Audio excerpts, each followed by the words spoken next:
حالا حرف منو گوش نمیدین. حالا همینه باید بیاد یکی کراوات بزنه پشت میز بشینه، یه دختر بلوندم بذاره بغلش، بیاد حالا کس تحویل شما بده. آره بچه‌ها شما وقتی این حرکت میزنین فرینکش میاد به کلوجن نزدیک میشه و تمام شاهراهای گروسینگ و گلیسرین میکنه. بعد فردا همه وای مامان چیه؟ دکتره بود آمریکا بود کراواتیه، گفت گلیسرینشو کس بلینگ میکنه. نه این خارکستر من دارم میگم بزنین کسکشو خوبه بابا گاییدین. آقا من هنوز رولو شروع نکردم، خواستم یه چیزی بگم. اینه بچه آقایون مست خانوما که تمیزن همشون، آقایون هم تمیزن. حالا یه سری مسواکی که میزنی 2 جارو بزن. اینو دکتر نمیگه، اینو من خودم بهت میگم که دهن بو بد نده. یکی به اینجا این تو، خب یکی هم زبونت که میاری بیرون اینجوری نکن. نه انا بکش بیرون. خب ته زبونت اونجا که اینجا اوغنگار داری میزنی اونجا رو باید بشوری قشنگ. آره که دهم بو نده مردم از تو خوششون بیاد. دیدم یه سری رفقا میگن هر جا میریم مثلا حالا نه با ماشین و اینا پیاده مثلا میریم. بله آجی آیسان تو مهر مار داری، چه پایی به تو میدن؟ نه آیسان مهر مار نداره که. من اگه میرم خارکوسه اتکلون میزنم اسپری میزنم، حالا نمیخواد 10 تا هم یه دونم اوکیه داداش. بوی خوب که بدی. دیدی مثلا بوی یه عطر زنونه میاد میگی وای این منو یاد فلانی میندازه 20 سال پیش، فهمیدی؟ بو از بعد چش داداش بوی خوب.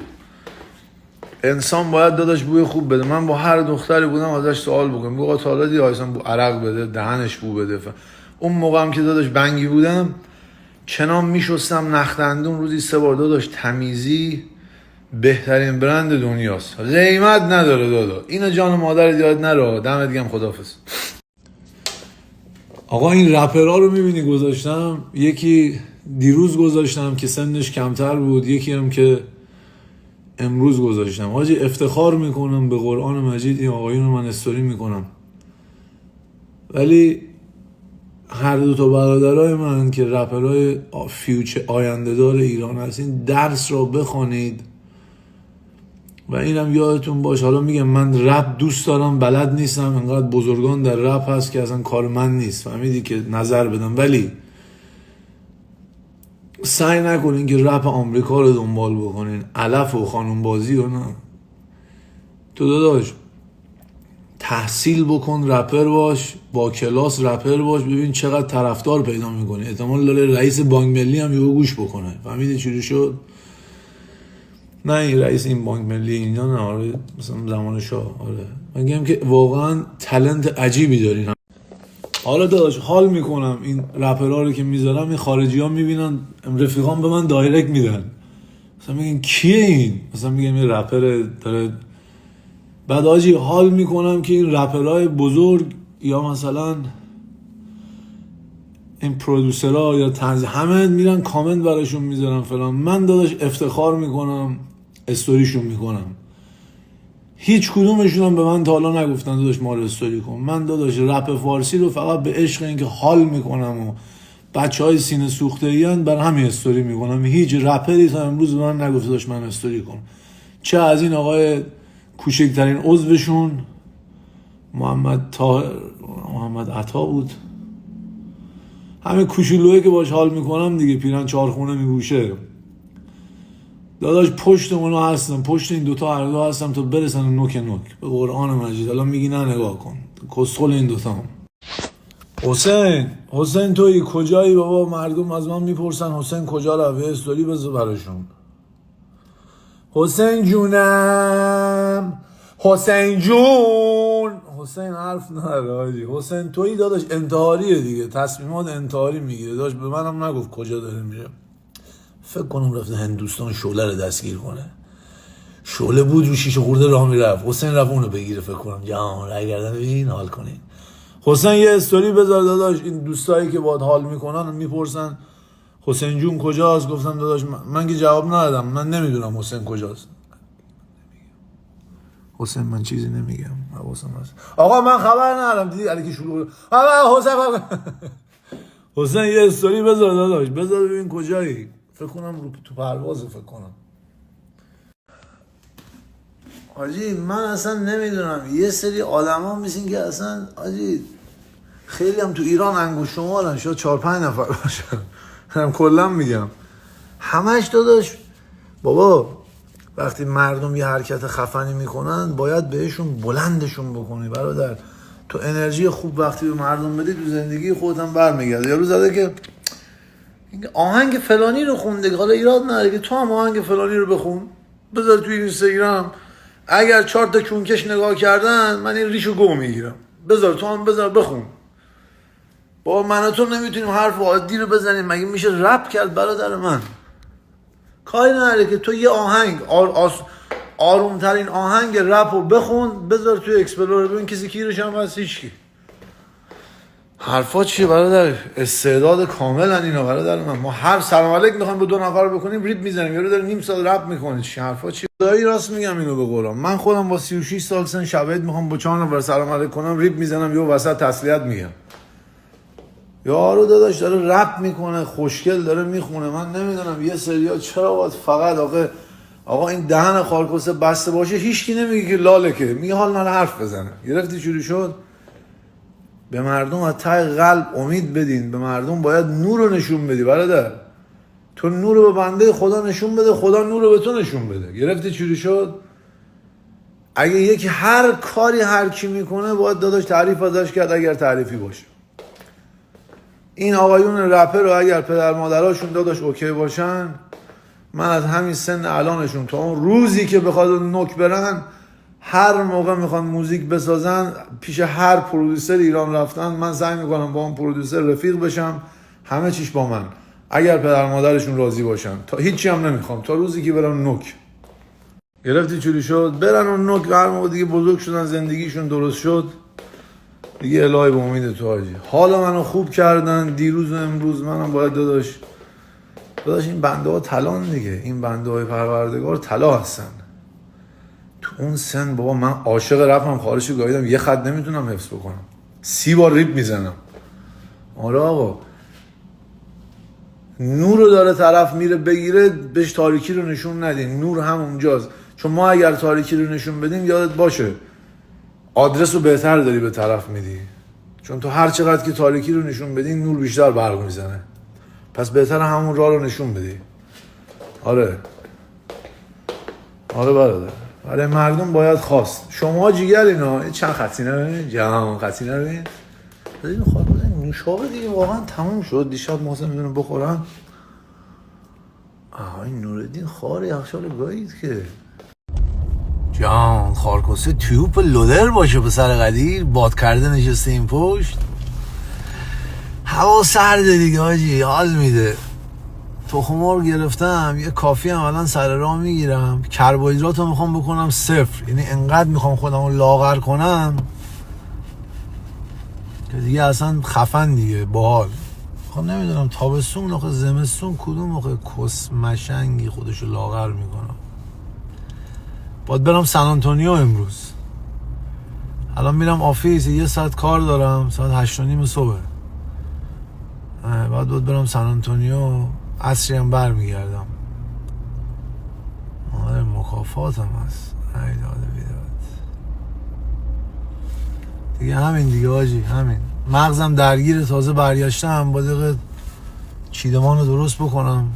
فعلا قربانت، روز خوبی داشته باشین، خداحافظ. آقا میگم اصلا تا حالا به این فکر کردین تو این الان آلموست من آلموست میشه تقریبا، من الان 12 ماست مثلا تو سوشال اینستاگرام که دارم، حالا 12 سال دارم، ولی الان که 1 سال داره میشه که دیگه آقا وای سرسوید ایران در ارتفاع 36,000 پا در کنارم دارم پرواز میکنن این شکلی. میگم حواستون از چقدر ورزشکارتر شدین. یعنی الان خیلی هاتون هم منم بیشتر ورزش میکنیم، خیلی کارا رو داری درست انجام میدن. من خودم میدونم از کسی دیگه دیدم، بعد انجام دادم، دیدم باحاله، حالا دارم انجام میدم. منم دارید تا قبل اینکه بیام آمریکا مسواک هفته 1 بار میزدم. فهمیدی چی شد؟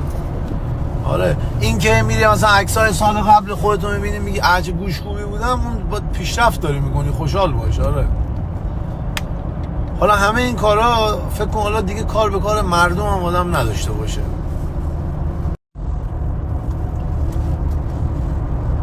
آقا این مطلبم به جوانها بگم، من خب میدونی که فاز من نل و میپر از اون ور این وریو. با دختری دوستی میکنین شما که من مخاطبای 16-17 سالم زیاد دارم، دودول شما رو بخورم، گوش بکن.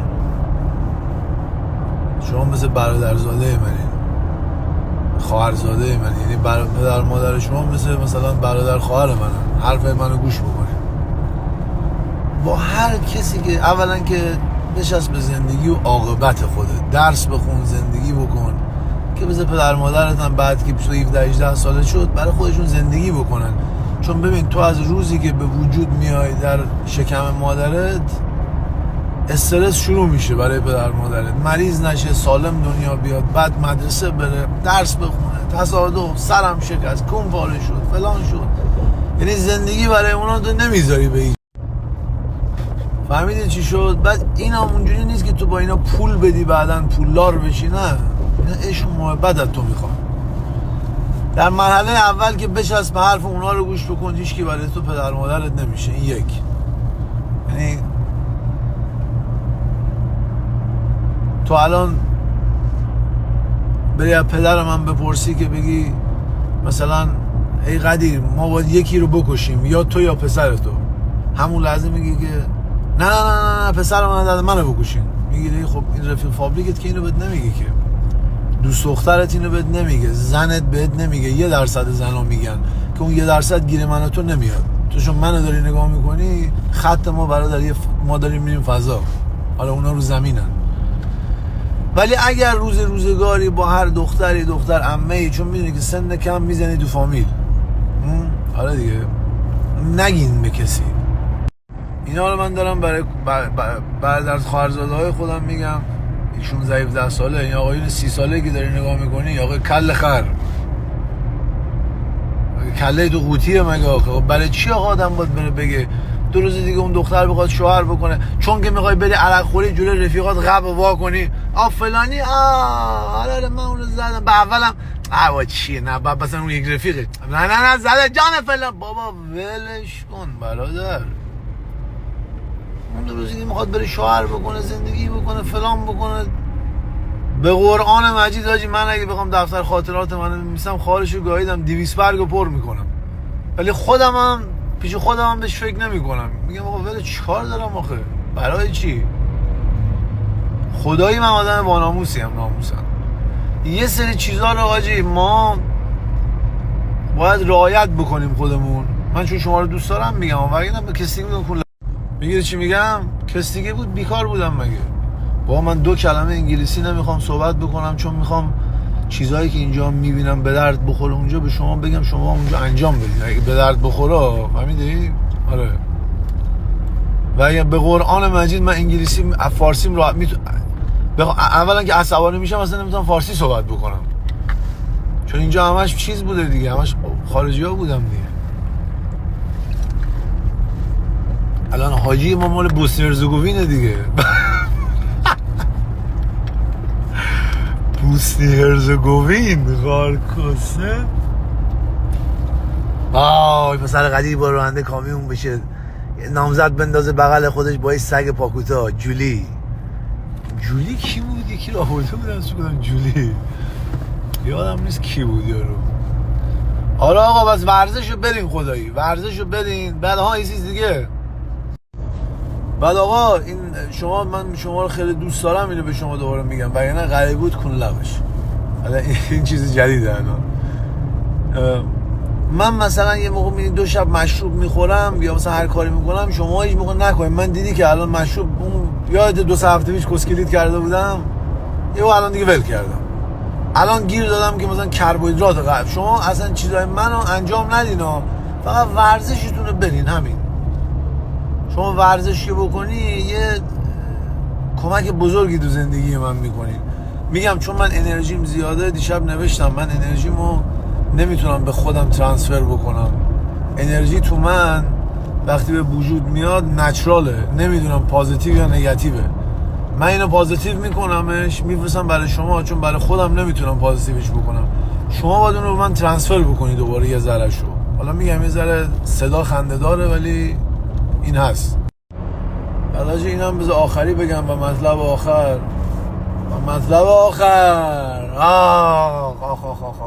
یادم اومد اینو باید بندازم خارکس رو ریل دوباره. زمستون هوا سرده، احتمال داره نظر روحی مقدار دپرس بشین. با خودتون نجنگین. نره دپرس باش. 2 روز دیگه تابستون میاد، بهار میاد، اتوماتیک وار حالت خوب میشه، روحت عوض میشه. آره تو هر حالتی هستی بگو ببین همینی که هست، من قراره بگو اینقدر دیگه زندگی کنم دیگه، حالا دوباره 3 ماه دیگه اونجوری میشم، وای ندارم داغون میشم. نه بابا خودت فکر میکنی داری داغون میشی، هیچ چیز نمیشه. یه ذره با دوستات بخند، حال کن، دوباره بیا خونه گریه کن، ایرادی نداره که انسانی دیگه. مگه خندیدن کی گفته خوبه، گریه کردن بده؟ نه این اصلا حرفا نیست، حرفای مردم رو برین توش. دادا آقا سلام خدمت داداشیا، من دیگه از آفیس اومدم بیرون، دارم راه میافتم به سمت سن آنتونیو. احتمالا یه 4-5 ساعت نباشم، بعدش بیشتر 5-3 ساعت راه، 3.5 ساعت هم اونجا کار دارم. حالا تو راه باز اگه عکسی پکسی چیزی بود میذارم دیگه. عرض خاصی نیست، خیلی سپاسگزارم بچه‌ها. احتمالا غروب برگردم تمرین کنم. خیلی میخوام لایف رو تمیز و هلتیش کنم. اگه خواستین همراه آیسی باشین. چوکولوفسکی.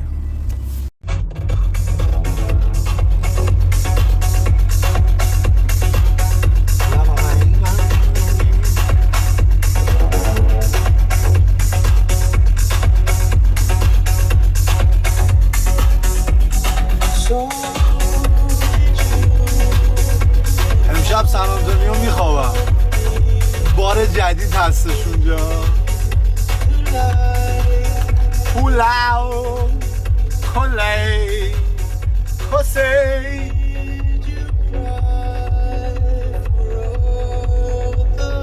سن آنتونیو بچه یه بار جدید خورد. امشب میمونم 4:30 صبح پرتقال بار میزنم میارم. مثلا قدیر بتام دوره کسکش. چرا شما انسان ها رحم ندارین؟ وایسین دیگه کسکش ها.